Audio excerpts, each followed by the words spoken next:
paano mag-remove ng or maglagay ng hard disk sa Synology. So i-push natin ito. So may nalagay dito na push kasi ayan. Then tanggalin natin. Kung ito tinatanggal ko pero pwede nang ilagay. Tapos meron din nakalagay dito. Actually 4 TB yung binili ko. Tapos kung pagtanggal, meron naman nakalagay dito sa gilid na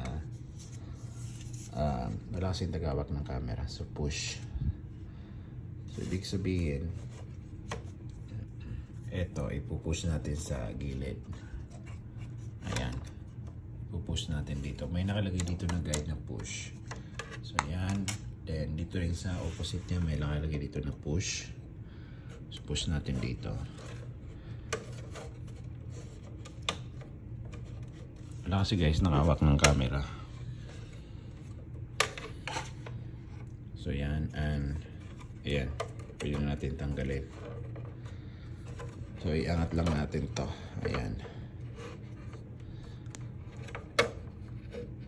Ayan, so tanggal na. So ganun din pag maglalagay kayo ng inyong hard disk HDD, ay ganun din ang pagkalagay yan. Ayan, so yung isa natanggal ko na, actually nilagay ko na dito. Ayan, ibalik ko na lang yung, kasi ibibigay ko sa may-ari ito. Hiniram ko for training purposes lang.